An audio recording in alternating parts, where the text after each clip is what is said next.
This tutorial is going to walk you through the process of setting up a Google Sheets so that you can use it to accomplish the holiday drawing that goes with EdTech Concept C12. And we're going to explore and take a look a little bit at this idea of cells and columns and rows and how we can use color with them and resize them to use them actually for artistic purposes. And even though we don't commonly use spreadsheets for that kind of stuff, it's a great way to kind of learn about how cells work and the resizing works and that sort of thing. So to start with here, what we want to do is we want to click on New in Google Drive here and go ahead and start a new Google Sheets.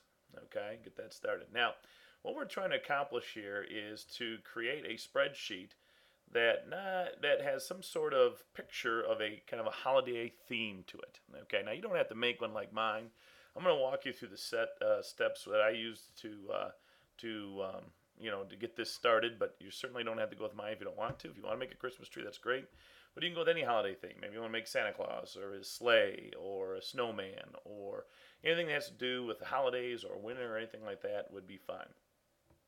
So this is what we're trying to get to. But again, the image doesn't really matter as much. But what we are going to try to do is format our cells so that our columns and rows are much smaller than what they start at.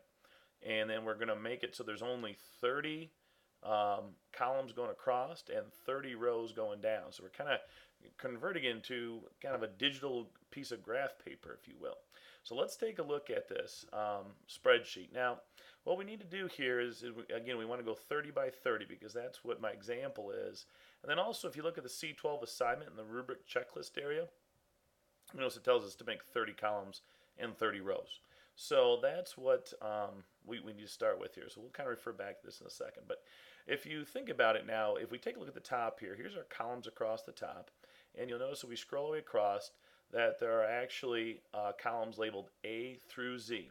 Now what that's telling me is that columns A through Z, that there are 26 columns to start with. Now we said we need 30. So what we can do is we can go over here to the end, and what we can do is we can highlight the last 4 columns. Now we can either do it that way or we can click on column W, hold down Shift key, and then click on Z, and it will highlight all 4 columns. Notice I'm clicking up here in the actual letters, not down here in the cells, so that the whole entire column, all the way down to 1000 here, is highlighted. Once I do that, what I can do is go ahead and control click or right click on any of the columns that I've highlighted, and up will come the right click menu here. And what we can do is, you notice here there are some that say insert 4 left or insert 4 right. I can go ahead and click either one. It doesn't really matter. Go ahead and click 4 right here. And now it's added some more. Now when we go past Z, what a normal spreadsheet program like Google Sheets will do is it will letter them with an A to start with. So instead of being just A here, it's AA, AB, AC, AD, so on and so forth. Once you go through AZ, let's say we're to add 26 more. Once you get through AZ, and it would go BA, BB, BC, BD, BE, and so on and so forth. So that's just the way they use these types of things. So let's go ahead now, and we're going to highlight all 30 columns. So I'm going to click on A, then I'm going to kind of scroll over, or guide bar over here, to the last one, which is AD. Click that. Nope, didn't quite work there. Let me try it again. Let me go AD. I can go backwards with the 2. I must have clicked on the border there. Hold down Shift, click A. Now notice all my columns are highlighted. And what I'm going to do is I can go to any one of them, and I'm going to get that menu to pop up again by right-clicking or control-clicking. And I'm going to go down here to where it says Resize Columns A through AD. I'm going to click on that. And notice right now they are set to a width of what we call 100 pixels. Now pixels, remember those kind of digital measurements. We've talked about them in some different areas when it comes to images and photos and that sort of thing. So we're going to set it to 15. Now remember, we're using 15 because it fits this project, but also if we go back to our assignment, it tells us to set our columns and rows to 15 pixels. So I'm going to set to 15, hit OK. Now watch what happens to our columns. I hit OK. Notice how much smaller they got, right? They're really small now. They're not very wide at all. But that's good for the project we're doing here. Now I'm going to go over here, and again, I'm going to go through 1 through 30. Here, I'm going to go 1 through 30 because it tells me to use 30.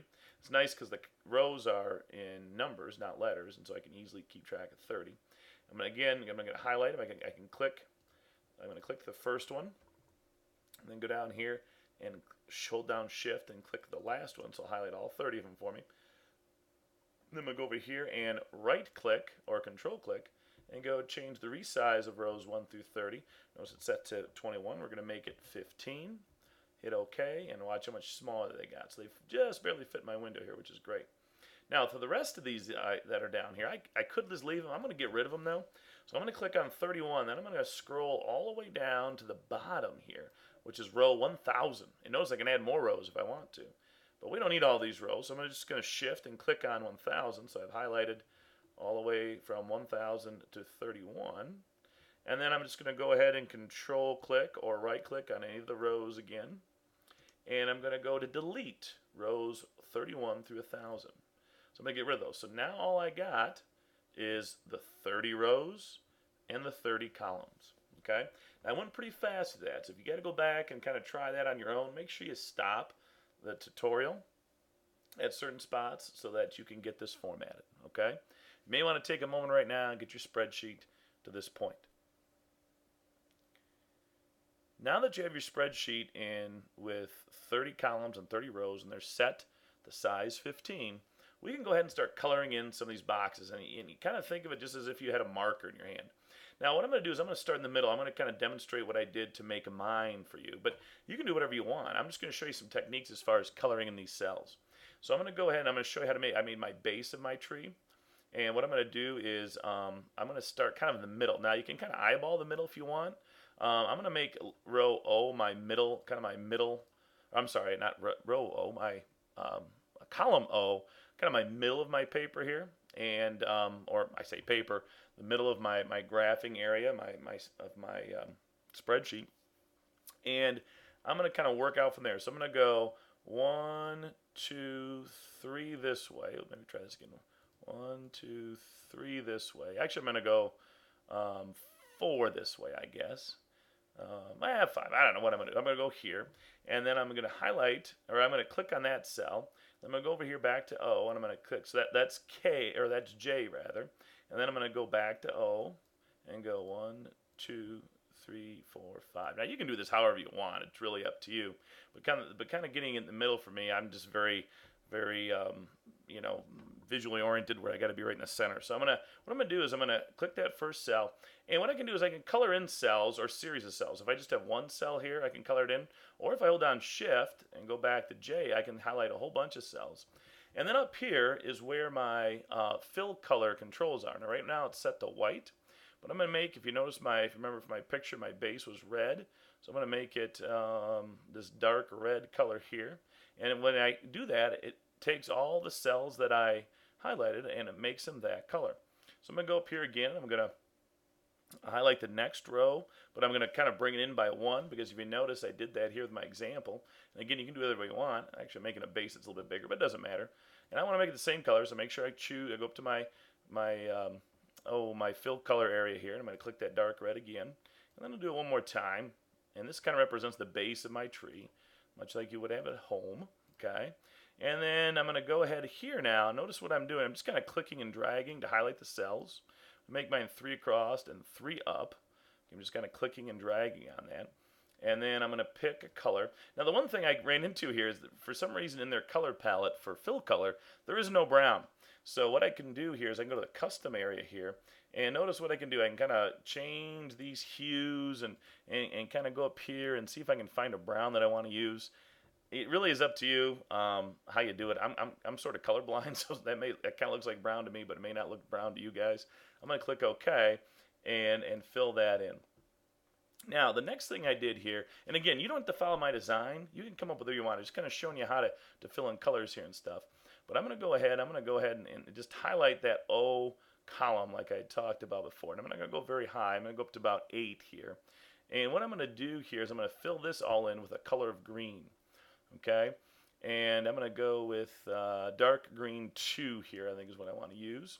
Okay, so that's kind of the top of my tree here. And then what I'm going to do is I'm just going to highlight the first top ones here. I left this one by itself, and then I went down a row and kind of went 3 across, 2 of them, and select the same color now, dark green 2. Okay, And then I'm going to go down out another notch, if you will, or another set of cells here on each side. Fill those in. Make it that color. Go to the next couple rows, fill those in, so on and so forth all the way down here. And what I'll do is I'll keep going all the way down until I get to the bottom.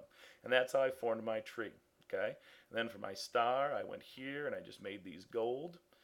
Oops, that's not gold, that's green, but I can quickly change that.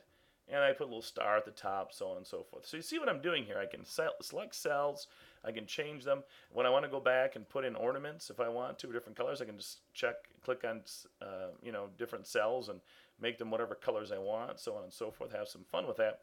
And when I'm done, because I don't want to do this the whole time, because I don't want to take up all your time, I came up with this. Okay? And that's how I came up with my drawing. So hopefully you can follow this and kind of come up with your own drawing, or if you want to do something like mine, that's fine. The one last thing I wanted to show you guys is the ability to change the cell borders. Now, what you can do here is you can change the cell border of any one cell in particular, or you can highlight a set of cells. Now, if you look closely, it's a little hard to see in my image, but you know there's a black border around this little gift I made down here. In order to make that, what I have to do is go up to my border controls, right here, and I don't want it to put borders around every single cell, but I want just to put borders around the outside of the cells I selected. So I'm going to go ahead and click on that. All right. And now what you'll see is if you look close, it's a little hard to see because we're zoomed out a little bit, but there's a dark line around those. Unfortunately, with Google Sheets, I don't have the ability to make those lines thicker. I wish I did, but they don't have that right now. Hopefully they're going to add it soon. But I do have the ability to change the color of those lines. Right now they're set to black. I can make whatever color I want. Or I can also kind of play around with the design. It doesn't have to be a solid line. It could be a dashed line. Or something like that. So hopefully they'll come out with a revision here where we can change the thickness of those lines. But for right now, to my knowledge, there's no way of doing that. So if I do find it, I'll share that with you. So anyway, that's the process I went through. And just keep in mind what the rubric wants you to do here as far as that goes. Designing a Christmas theme, you can come up with your own. You can copy mine if you want. It's really up to you. And don't forget to try to use some of those cell border tools that are part of that as well. Okay? Have fun. See what you can come up with.